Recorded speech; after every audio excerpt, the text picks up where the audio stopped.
अच्छा, कभी ना कभी आपके व्हाट्सएप पर भी तो ऐसे मैसेज आए ही होंगे कि सरकार अब आपके सारे कॉल रिकॉर्ड कर रही है। या फिर वो 2000 के नोट वाली बात कि उसमें कोई चिप लगी है। आज हम ना इंटरनेट पर फैले ऐसे ही कुछ सबसे बड़े वायरल झूठों का पर्दाफाश करने वाले हैं। झूठ जिन पर शायद हम सब ने कभी ना कभी यकीन कर ही लिया था। अरे, ये मैसेज तो कुछ जाने पहचाने लग रहे हैं, है ना? मतलब हमारे फोन पर ऐसे फॉरवर्ड्स की तो जैसे बाढ़ ही आ जाती है और हम में से कई लोग बिना सोचे समझे इन पर यकीन भी कर लेते हैं। और बस इसी को तो लोग मजाक में कहते हैं व्हाट्सएप यूनिवर्सिटी। तो आज हम इसी यूनिवर्सिटी की 5 सबसे बड़ी और सबसे ज्यादा फैलने वाली झूठी खबरों की सच्चाई आपके सामने लाएंगे। तो चलिए एक एक करके इनकी पड़ताल करते हैं। तो शुरू करते हैं उस झूठ से जिसने शायद हम सबको कभी ना कभी थोड़ा डराया जरूर है। क्या सरकार सच में हमारे व्हाट्सएप कॉल्स को रिकॉर्ड कर रही है? ये एक ऐसी अफवाह है जो आग की तरह फैलती है, लेकिन सवाल ये है कि इसमें सच्चाई कितनी है। तो यहाँ देखिए, दावा और सच्चाई बिल्कुल आमने सामने हैं। एक तरफ वो वायरल मैसेज जो चिल्ला चिल्ला कर कहता है कि सरकार ने नए नियम बना दिए हैं, अब सारे व्हाट्सएप वॉइस और वीडियो कॉल्स रिकॉर्ड हो रहे हैं। और दूसरी तरफ है बिल्कुल साफ सच्चाई। ये दावा 100% फर्जी है। और ये बात सिर्फ हम नहीं कह रहे, खुद पीआईबी यानी प्रेस इन्फॉर्मेशन ब्यूरो की फैक्ट चेक यूनिट ने साफ साफ कहा है कि सरकार ने ऐसा कोई नियम नहीं बनाया है। मतलब आपकी प्राइवेसी पूरी तरह से सुरक्षित है। अच्छा, अब आते हैं अगले झूठ पर।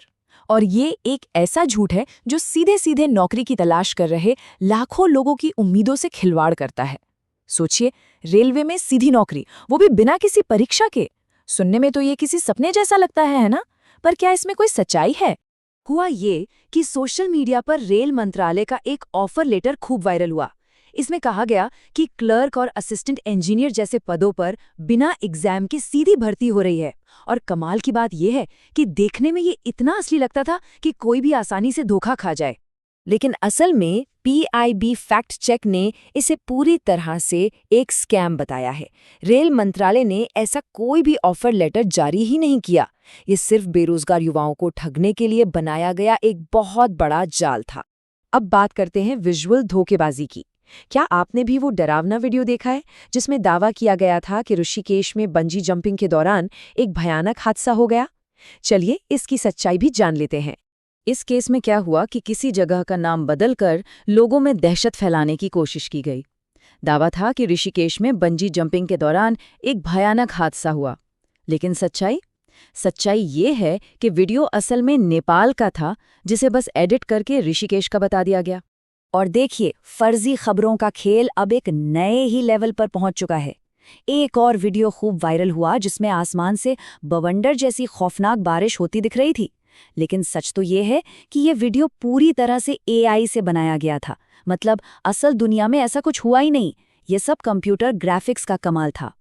और एआई सिर्फ वीडियो बनाने तक ही नहीं रुका है। आइए अब देखते हैं कि कैसे इसी टेक्नोलॉजी का इस्तेमाल धोखाधड़ी के लिए हो रहा है, खासकर एआई वॉइस स्कैम के बढ़ते खतरे के साथ। और ये शायद आज के सबसे डरावने स्कैम्स में से एक है। केरला का ये मामला इस खतरनाक 4 स्टेप के खेल को दिखाता है। सबसे पहले एआई का इस्तेमाल करके किसी की आवाज़ की नकल बनाई जाती है। फिर धोखेबाज दोस्त या रिश्तेदार बनकर फ़ोन करते हैं और मुसीबत में होने का नाटक करते हैं। इसके बाद वो एक घबराहट का माहौल बनाकर तुरंत पैसे ट्रांसफ़र करने को कहते हैं। केरला में एक व्यक्ति ने इसी तरह अपने पुराने दोस्त की डीप फेक आवाज़ पर यकीन करके 40,000 रुपए गंवा दिए। पुलिस ने भी इसे लेकर कड़ी चेतावनी जारी की है। मतलब अगली बार किसी अपनी की मुसीबत वाली कॉल आए तो एक बार रुक कर सोचना बहुत ज़रूरी है। और चलिए आखिर में चलते हैं उस अफवाह पर जो शायद हाल के सालों की सबसे बड़ी और सबसे मज़ेदार अफवाह थी। वो हाई-टेक 2000 रुपीज़ के नोट। याद है? क्या आपको भी लगता था कि इसमें सच में कोई चिप है? अफवाह तो ये थी कि 2000 रुपए के नए नोटों में एक नैनो जीपीएस चिप लगी हुई है, जिससे उन्हें सैटेलाइट के जरिए ट्रैक किया जा सकता है। यहाँ तक कि अगर वो जमीन के नीचे भी छुपे हों तब भी। हकीकत में ये पूरी तरह से एक मनगढ़ंत कहानी थी, एक शहरी किंवदंती। ये अफवाह इतनी ज़्यादा फैल गई थी कि खुद आरबीआई को सामने आकर सफाई देनी पड़ी कि नोट में ऐसी कोई चिप नहीं थी और नहीं हो सकती थी। तो देखिए, इन सब कहानियों से एक बात तो साफ है, इस गलत जानकारी को रोकने की ताकत असल में हम सबके हाथों में ही है। बस करना क्या है, कोई भी मैसेज आगे भेजने से पहले 1 सेकंड के लिए रुकिए और सोचिए, ये आया कहाँ से है? क्या किसी भरोसेमंद जगह से इसकी पुष्टि हुई है? और अगर जरा सा भी शक हो ना, तो बस उसे आगे मत भेजिए। सिंपल। और ये हमें एक आखिरी सवाल पर लाकर छोड़ देता है। जैसे जैसे टेक्नोलॉजी और आगे बढ़ेगी, ये झूठी खबरें और गलत जानकारी खुद को कैसे बदलेंगी, और हमें आने वाले समय में किस नए झूठ के लिए तैयार रहना चाहिए?